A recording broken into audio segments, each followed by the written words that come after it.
நம்முடைய அருமை இரட்சகரும் நம்முடைய மீட்பெருமாகிய இயேசு கிறிஸ்துவின் இனிய நாமத்திலே இன்றைய நாளிலும் கூட இந்த தேவனுடைய செய்திக்குள்ளே நாங்கள் கடந்து வருவதையொற்றி நாங்கள் சந்தோஷம் அடைகின்றோம். சத்திய வார்த்தைகள் என்ற தேவ நிகழ்ச்சியில அன்பின் இல்லம் ஊழியங்கள் சார்பாக தேவனுடைய நாமத்திற்கு மகிமை உண்டாக தேவனுடைய வார்த்தையை கனப்படுத்தி உயர்த்த வேண்டும் என்ற வாஞ்சியோடு கூட உங்களோடு கூட இந்த தேவனுடைய வார்த்தை பகிர்ந்து கொள்வதிலே நாங்கள் மிக மகிழ்ச்சி அடைகின்றோம். எங்களுடைய அன்பின் இல்லம் ஊழியங்கள் ஒவ்வொரு ஞாயிற்றுக்கிழமையிலும் மாலை 5:30 மணிக்கு ஹெரோவில் ஸ்டோன் பகுதியிலே தமிழ் சிங்கள ஆராதனைகள் நடைபெறுகின்றது.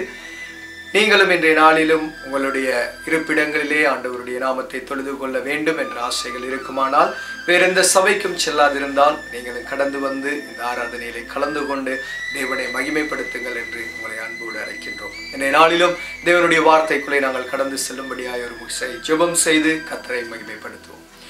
அன்பும் இரக்கமும் நிறைந்த எங்கள் நல்ல பிதாவே, இந்த அருமையான நாளிலும் கூட உங்களுடைய நாமங்களை நாங்கள் துதித்து நீர் செய்த எல்லா நன்மைகளுக்கும் நன்றி செலுத்தி உம்முடைய ஆளுமைகள் அதிகாரங்களுக்கு முன்பதாக எங்களை தாழ்த்துகிறோம் ஐயா. ஆண்டவரே, இன்றைய நாளிலும் உம்முடைய ஜீவனுள்ள வேத வார்த்தைகளை நாங்கள் தியானிக்க, அதை கற்றுக்கொள்ள, அதிலிருந்து எங்களுடைய வாழ்க்கை மாற எங்களை நாங்கள் ஒப்புக் கொடுக்கிறோம். கேட்கின்ற ஒவ்வொரு பிள்ளைகளையும் அடியேனையும் நீர் தாமே ஆசீர்வதிக்கும்படியாய் இயேசுவின் உன்னத நாமத்தில் ஜெபிக்கிறோம் ஜீவனுள்ள எங்கள் நல்ல பிதாவே, ஆமென். தேவனுடைய வார்த்தையிலே இன்றைய நாளிலும் கூட உட்புறமா வெளிப்புறமா என்ற தலைப்பில தேவனுடைய வார்த்தையை தியானிக்கும்படியாக நாங்கள் வாஞ்சிக்கின்றோம். கர்த்தர் நமக்கு உதவி செய்வாராக. நம்முடைய உட்புறத்தை குறித்தும் வெளிப்புறத்தை குறித்தும் வேதத்திலே தெளிவான விளக்கங்கள் இருக்கின்றது. வேதத்தின் அடிப்படையிலே ஒரு மனிதன் வெளிப்புறத்தை பார்க்கிலும் வெளியிலே காணப்படுகின்ற அவனுடைய அலங்காரம், அவனுடைய காட்சிகளை பார்க்கிலும் அவனுடைய உள்ளான இருதயம் உள்புறம் எப்படி இருக்கின்றது, உள்ளுக்குள்ளே அவன் தேவனோடு எப்படி இருக்கின்றான், மனதினை நினைவுகள் எண்ணங்கள் எப்படி இருக்கின்றது, ஆண்டவரோடு கூட அவனுடைய வாழ்க்கை எப்படி இருக்கின்றது என்பதை கர்த்தர் மிகவும் ஆழமாக வேதத்தினூடாக எதிர்பார்க்கிறார் என்பதை நாங்கள் அறிந்து கொள்ள முடியும். இந்த நாளிலும் வேத வார்த்தையிலிருந்து மத்தேயுனுடைய சுவிசேஷ நற்செய்தி நூலில 23வது அதிகாரம் 25வது வசனத்தை நாங்கள் வாசிக்கும் பொழுது வேதம் சொல்லுகிறது, ஆண்டவராகிய இயேசு இந்த உலகத்திலே ஊழியம் செய்யும் பொழுது அவர் அநேக இடங்களிலே போதித்துக் கொண்டிருந்தார். அவருடைய போதனைகளில பேசுகின்றதான நேரங்களிலே மாயக்காரராகிய வேத பாரகரே, பரிசேயரே, உங்களுக்கு ஐயோ, போஜன பான பாத்திரங்களின் வெளிப்புறத்தை சுத்தமாக்குகிறீர்கள், உட்புறத்திலோ அவைகள் கொள்ளையினாலும் அநீதத்தினாலும் நிறைந்திருக்கிறது என்று ஆண்டவர் சொல்லுகிறார். பாருங்கள், போஜனத்தின் பாத்திரத்தை வெளிப்புறத்திலேதான் அவர்கள் சுத்தம் பண்ண முயற்சிக்கின்றார்கள். ஆனால் பாஜனத்தின் உட்புறமானதோ கொள்ளையினாலும் அநீதத்தினாலும் அங்கே நிறைந்திருக்கிறது என்று நம்முடைய ஆண்டவர் சொல்லுகின்றார். ஆகவே அன்பான தேவஜனமே, இங்கே ஒரு போஜன பாத்திரம் என்று ஒரு பாத்திரத்தை ஆண்டவர் பேசினாலும் அது அநீதத்தினாலும் அங்கே கொள்ளையினாலும் நிறைந்திருக்கிறது என்று சொல்லும் பொழுது ஒரு சாதாரண ஒரு சமையல் பாத்திரத்தை குறித்து ஆண்டவர் பேசவில்லை. அங்கே நம்முடைய சரீரமாகிய, நம்முடைய இருதயமாகிய, நம்முடைய பாத்திரத்தை ஆண்டவர் பேசுகிறார் என்பதை நாங்கள் புரிந்து கொள்ள வேண்டும்.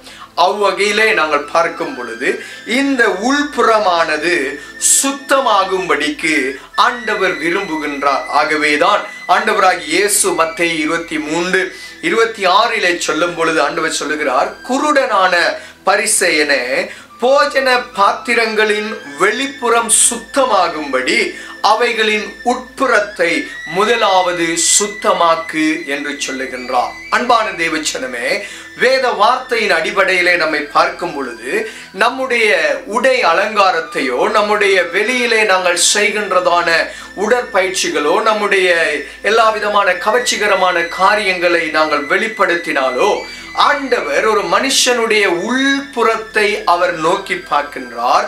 உள்ளுக்குள்ளே இருக்கிறதான அனைத்து காரியத்தையும் அவர் நன்கு அறிந்திருக்கிறார் என்பதை நாங்கள் புரிந்து கொள்ள வேண்டும். ஆண்டவர் நம்முடைய வாழ்க்கையிலே எதிர்பார்ப்பது எல்லாம், வெளியிலே நாங்கள் சில வேளை அசுத்தமான ஆடைகள் அணிந்திருந்தாலும் கூட, வெளியிலே நம்முடைய வாழ்க்கையிலே பார்க்கும் பொழுது ஒரு அழகு நிறைந்த தோற்றம் இல்லாமல் இருந்தாலும் கூட, நாங்கள் மிகவும் ஒரு பணக்காரனாக வசதியான வாழ்க்கை நமக்கு வெளிப்புறத்திலே இல்லாமல் இருந்தாலும் கூட, உள்புறத்திலே நம்முடைய இருதயத்திலே நம்முடைய ஆண்டவரோடு கூட நாங்கள் ஐஸ்வர்யவானாக வாழுகிறோமா என்பதை ஆண்டவராகிய இயேசு விரும்புகிறார். ஆகவே வேதத்தின் அடிப்படையிலே நாங்கள் இதை பார்க்கும் பொழுது, இந்த பரிசேயன், இந்த வேத பாரகன் என்று ஆண்டவர் சொல்லும் பொழுது, அவர்களை தான் மாயக்காரர் என்று சொல்லுகிறார், அவர்களை தான் குருடர் என்று பேசுகிறார். ஆனால் இந்த மாயக்காரர் வேத பாரகரை பார்த்து ஆண்டவர் சொல்லுவதற்கான காரணம் என்ன?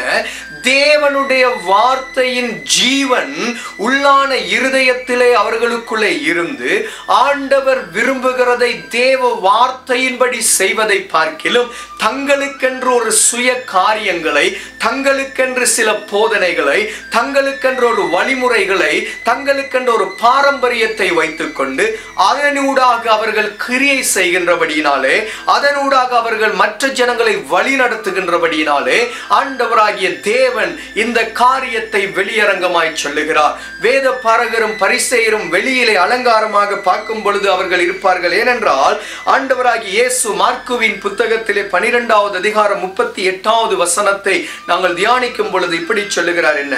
பின்னும் அவர் உபதேசம் பண்ணுகையில் அவர்களை நோக்கி, நீண்ட அங்கிகளை தரித்து கொண்டு திரியவும், சந்தை வெளிகளில் வந்தனங்களை அடையவும், ஜெப ஆலயங்களில் முதன்மையான ஆசனங்களில் உட்காரவும், விருந்துகளில் முதன்மையான இடங்களில் இருக்கவும் விரும்பி, விதவைகளின் வீடுகளை பட்சித்து பார்வைக்கு நீண்ட ஜெபம் பண்ணுகிற வேத பாரகரை குறித்து எச்சரிக்கையாயிருங்கள், அவர்கள் அதிக ஆக்கினையை அடைவார்கள் என்று வேதம் சொல்லுகிறது. பாருங்கள், அவர்கள் பார்வைக்கு நீண்ட ஜெபம் பண்ணி கொண்டு இருக்கிறார்கள். அங்கே வீதிகளிலும் சந்தைகளிலும் ஒரு நீண்டதான அங்கிகளை தரித்து கொண்டு திரிவதற்கும், விருந்துகளிலே முதன்மையான இடம், ஜெப ஆலயங்களிலே முதன்மையான இடம், இப்படி ஒவ்வொரு இடங்களிலே தங்களை அங்கே ஜனங்களுக்கு முன்பதாக மேன்மைப்படுத்தவும், தாங்கள் ஒரு பெரியவர்கள், படித்தவர்கள், தங்களுக்கு எல்லாம் தெரியும் என்று காண்பிக்கவும் முயற்சிக்கின்றார்களே தவிர, உள்ளத்துக்குள்ளே தாழ்மை, அன்பு, தேவநீதி, தேவனுடைய வார்த்தையை இவ்வண்ணமாக கடைபிடித்து நாம் வாழ வேண்டும், தேவனுடைய வார்த்தையின்படி மற்றவர்களை நான் நேசிக்க வேண்டும் என்றதான, மற்றவர்களுக்கு தீங்கு செய்யாது, மற்றவர்களை துன்புறுத்தாது, மற்றவர்களுக்கு சுமக்க முடியாத அரிதான பாரங்களை சுமத்தக்கூடாது என்ற உணர்வு இல்லாதவர்களாக, தங்களுடைய பார்வையிலே அவர்கள் நீதிமான்களாகவும் தங்களை நீதிமான்களாக காட்டவும் முயற்சிக்கின்றபடியினால் தான் ஆண்டவர் இவர்களை இவ்வண்ணமாக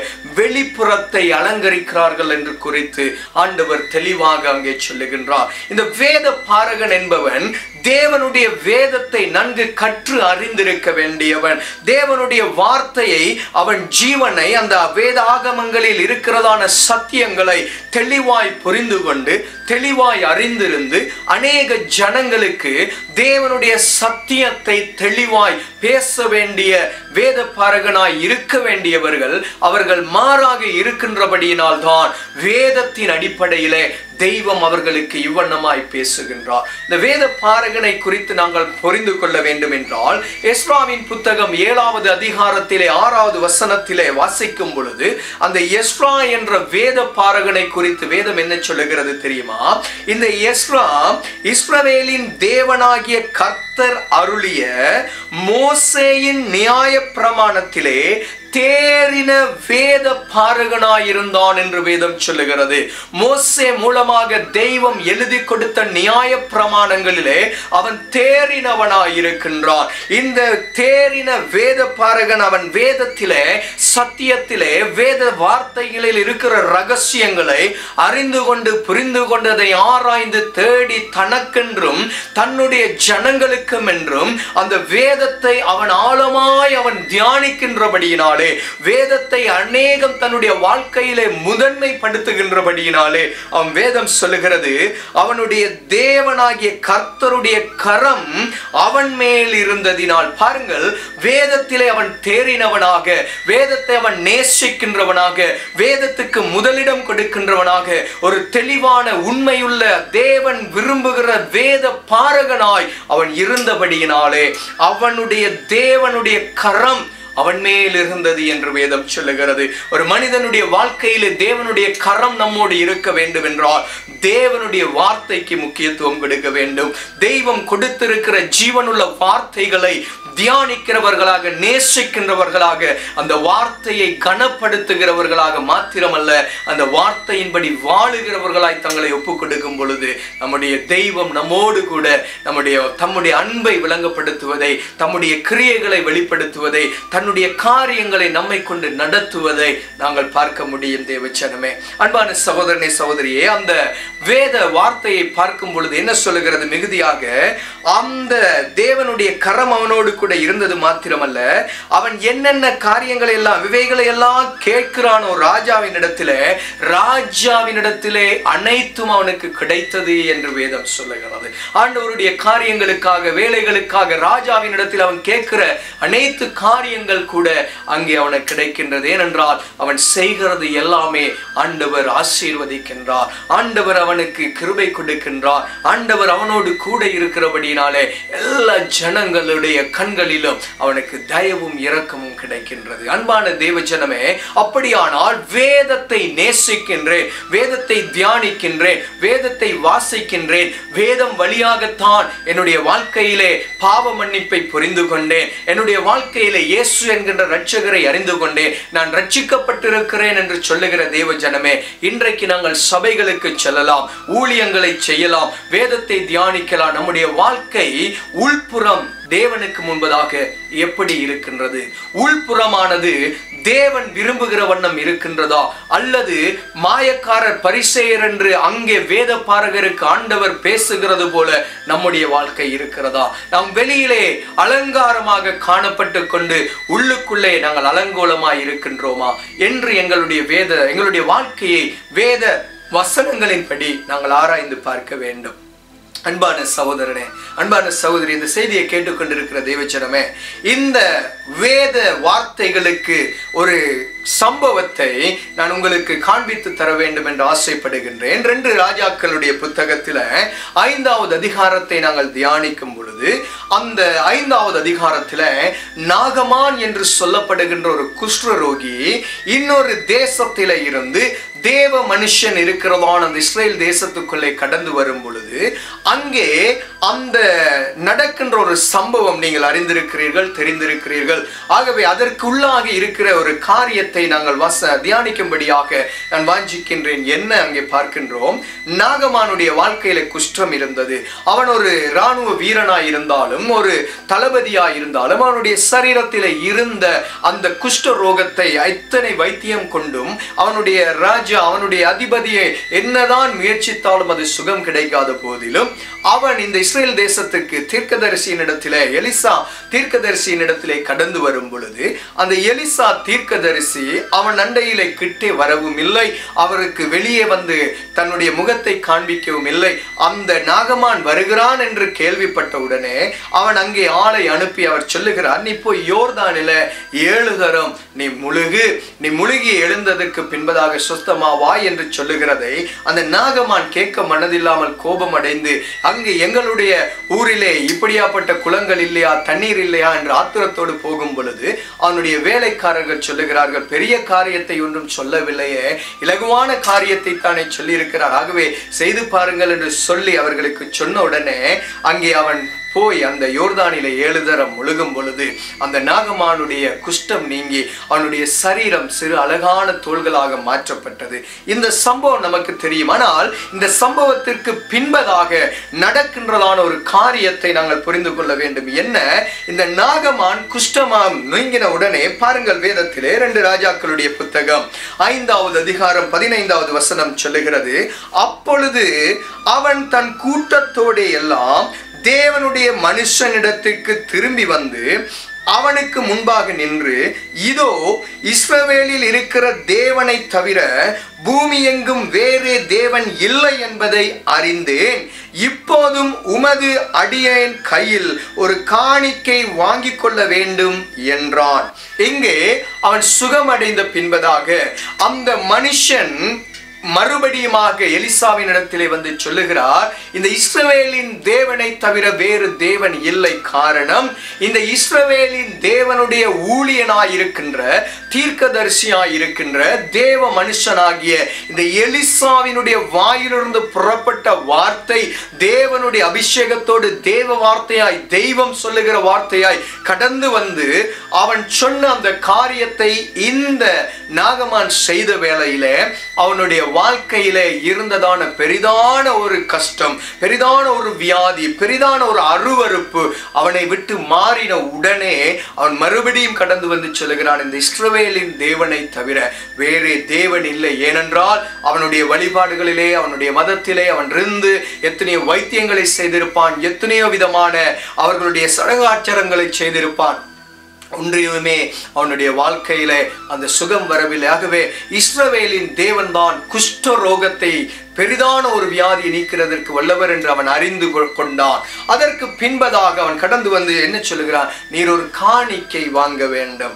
இந்த தேவனுக்கு நான் ஒரு காணிக்கை கொடுக்க விரும்புகிறேன். ஏனென்றால் எனக்கு சொத்து இருக்கிறது, நான் ஒரு பெரிய இராணுவ அதிகாரி, என்னுடைய ராஜா எனக்கு நல்ல சிநேகிதர் எல்லாம் செய்கின்றார், எனக்கு இருக்கிறது என்று கொடுக்க முயற்சித்த வேளையிலும் கூட அதற்கு அந்த தேவனுடைய மனுஷன் 2 ராஜாக்களுடைய புத்தகம் 5வது அதிகாரம் 16வது வசனத்தை வாசிக்கும் பொழுது, அதற்கு அவன், நான் வாங்குகிறது இல்லை என்று கர்த்தருக்கு முன்பாக அவருடைய ஜீவனை கொண்டு சொல்லுகிறேன் என்றான்.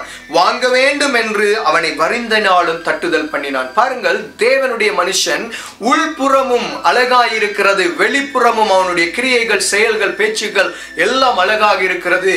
அந்த காணிக்கையை கூட நான் வாங்க மாட்டேன் என்று சொல்லி அவன் சொன்ன உடனே அந்த நாகமான் சொல்லுகிறான். அப்பொழுது நாகமான், ஆனாலும் 2 கோவேறு கழுதைகள் சுமக்கத்தக்க 2 பொதி மண் உமது அடியனுக்கு கட்டளையிட